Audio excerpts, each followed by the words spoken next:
So ఈ జర్నీలో ఈ మూవీస్ చేస్తున్నప్పుడు కానీ ద కైండ్ ఆఫ్ యాక్టర్గా కానీ పర్సనల్గా కానీ we evolve with the situations. అందులో హార్డ్ సిచ్యువేషన్స్ ఉంటాయి, పాజిటివ్ సిచ్యువేషన్స్ ఉంటాయి. Is there any one situation that hit you hard ఇండస్ట్రీకి వచ్చిన తర్వాత? ఆ ఒక్కటి మాత్రం నాకు ఎప్పుడూ గుర్తుంటుంది, అదే పుష్ చేస్తుంది నన్ను ఇంకా పరిగెట్టడానికి అనిపించింది. ఒక్కటి అని నేను అనను, the lot of situations like that.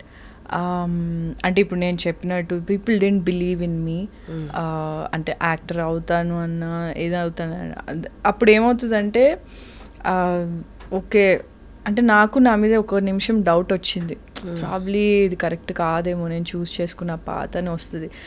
But అదే చెప్తున్నాను, they something inside you it will be like okay ఎవరేం చెప్తున్నా ఇట్స్ ఆల్ బుల్షిట్, నీకేం చేయాలని అంటే ఐ నో అంటే ఇది ప్రీచీ లాగా అనిపించవచ్చు. బట్ నాకు ఇఫ్ ఐ లుక్ బ్యాక్, ఇప్పుడు 10 years అయింది నేను వచ్చి, if I look back, so నాకు అసలు ఎవ్వరు ఇండస్ట్రీలో ఎవ్వరు పరిచయం లేరు నాకు అసలు. అంటే నేనున్న సిచ్యువేషన్స్, నా ఫ్యామిలీ ఎవ్వరు ఇండస్ట్రీ రిలేటెడ్ కాదు.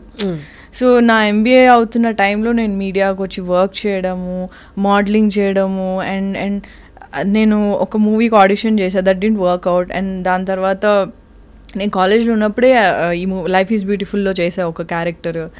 సో నా కాలేజ్ అయిపోయాక మోడలింగ్ చేసే, దాని తర్వాత మోహన్ కృష్ణ గారు ఆడిషన్కి పిలిచారు. సో ఇట్ హ్యాపెండ్ లైక్ ఒకదాని తర్వాత నేనేం ప్లాన్ చేసుకోలేదు. That doesn't mean I didn't had any struggles and all. Plan చేయలేదు అంతే, ప్లాన్ చేయలేదు. బట్ నేను చిన్నప్పటి నుంచి ఏంటి అంటే మేము క్వార్టర్స్లో ఉండేవాళ్ళం BHLలో. సో మా ఇల్లు వచ్చి లాస్ట్ క్వార్టర్ పైన. ఓకే, ఆ క్వార్టర్ పక్కకే ఒక కాంపౌండ్ వాల్ ఉండి దానికి ఆనుకొని ఒక థియేటర్ ఉండేది, శ్రీనివాస్ థియేటర్ అని ఉండేది, శ్రీనివాస్ టాకీస్ అంటారు. సో ఆ థియేటర్లో ఏ సినిమా నడుస్తున్నా మా బాల్కనీలోకి వినిపిస్తుంది. సో నాకు చాలా ఇష్టం ఎందుకో అది. నాకు ఇప్పటికీ నాకు ఎక్కడన్నా సౌండ్, ఇప్పుడు పక్కన వేరే ఇంట్లో సౌండ్ వస్తుంది అంటే అదొక నాస్టాలజిక్ ఫీలింగ్ వస్తుంది కదా. సో నాకు చాలా ఇష్టం. సో మేము ఏంటంటే ఎవ్రీ టైం సినిమా రిలీజ్ అయిందంటే ఫ్యామిలీ ఒక సెలబ్రేషన్ లాగా వెళ్ళి సినిమా చూస్తాం. వెళ్ళి ఆ టికెట్ కౌంటర్ దగ్గర ముందే ఒక ½ hour ముందు వెళ్ళి టికెట్స్ తీసుకొని వచ్చేదాన్ని నేను మా చెల్లెళ్ళి తీసుకొని వచ్చేవాళ్ళం. సో నాకు అప్పుడు వెళ్ళిన దగ్గర నుంచి నాకు సినిమాలు అంటే, నాకు ఆ సినిమాలో ఆ అమ్మాయి హీరోయిన్ నచ్చింది అంటే, ఆ అమ్మాయి క్యారెక్టర్ నచ్చితే నేను 4-5 days అలా బిహేవ్ చేసేదాన్ని తెలియకుండానే. సో సినిమాలు అలా పిచ్చి అలా నాకు పెరిగింది. అంటే యాక్ట్ చేద్దామని కాదు, like generally watching films with family.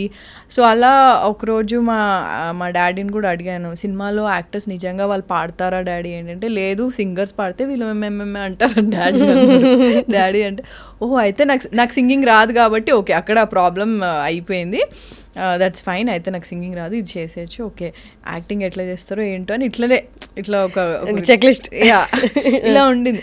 But I never thought like యాక్టింగ్లోకి రావాలి, ఇలా రావాలని ఏం లేకుండే. నాకు మ్యాథమెటిక్స్ అంటే చాలా భయం. సో బైపీసీ తీసుకున్నా, మైక్రోబయాలజీ చేసా, ఎంబీఏ చేసేటప్పుడు I don't know where to go in the sense like ఏం చేయాలి నాకు అంటే లైక్ లెక్చరర్గా చేయడము ఇది నాకు పెద్ద ఇంట్రెస్ట్ లేదు, ఐ వాజ్ క్లూలెస్.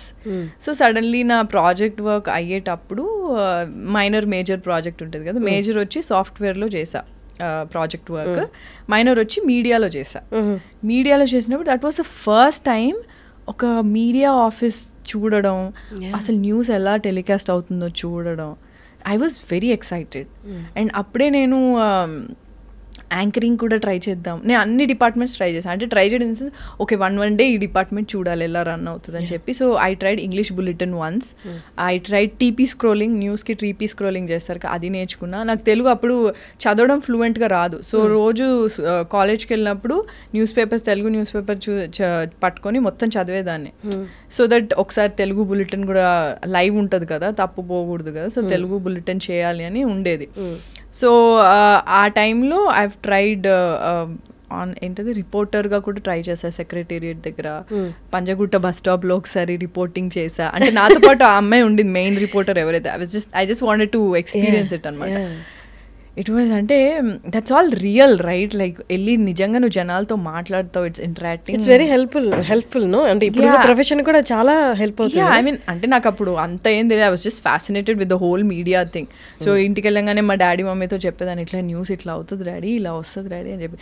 అండ్ మా కాలేజ్లో కూడా మల్లారెడ్డి కాలేజ్లో చదువుకున్నాను అనమాట MBA. సో మా నేను ఎప్పుడు ప్రిన్సిపల్ డోర్ బయటనే ఉండేదాన్ని. నా మీద ఎప్పుడు కంప్లైంట్స్ ఉంటాయి, రెగ్యులర్గా రాదు, అటెండెన్స్ ఫీజు కడతా. సో నేను ఐ వాజ్ వెరీ ఇర్రెగ్యులర్, అంటే like academic so but after a point అంటే నా ప్రిన్సిపల్ ఆయన బాగా అర్థం చేసుకొని, ఓకే నువ్వు half day classes attend half day నుంచి you go for this media thing, project work, media, software రెండింటికి వెళ్ళు అని చెప్పి. Then one day he has seen me on TV. So చూస్తే ఆ రోజు అసలు కాలేజ్లో నాకు వేరే లెవెల్ ఏంటి హవా ఇచ్చాడు ఆయన. ఈషా మనం కాలేజ్ అమ్మాయి టీవీలో కనిపించింది అని చెప్పి అప్పటి నుంచి ఈషా అంటే అందరికీ తెలుసు అనమాట. So I felt very happy. So అట్లా my journey started like that. I don't know where to go and I was clueless. Then media happened. Media నుంచి మోడలింగ్కి వచ్చా. Anchoring is not my cup of tea అనుకున్నాను, ఎందుకంటే anchoring అంటే you have to be hyper. నాకు అంత హైపర్గా నా వల్ల కూడా కాదు అసలు. సో బులెటిన్ నచ్చింది.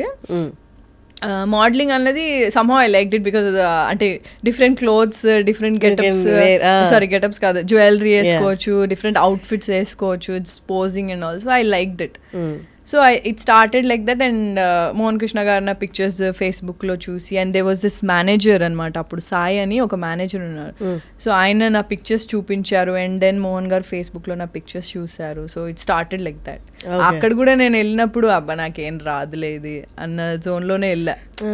అంటే నీకు బయటకు అలా ఉంటుంది, బట్ లోపల నాకు ఎలా ఉంటుంది అంటే ఏమో వస్తుందేమో, ట్రై చేయొచ్చు కదా.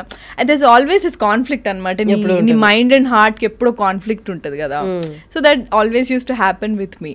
సో నేను వెళ్ళిన తర్వాత, నేను ఆడిషన్ ఇచ్చిన తర్వాత, ఆఫ్టర్ లైక్ 1 month ఆఫ్ అదేంటి ప్రిపరేషన్, అదంతా వర్క్ షాప్ అంతా అయిన తర్వాత, అప్పుడు మళ్ళీ ఇంకొక ఆడిషన్ అయిన తర్వాత నేను సెలెక్ట్ అయ్యా. So it was a long process. 2 auditions అయ్యాయి. Yeah. Technically. Yeah.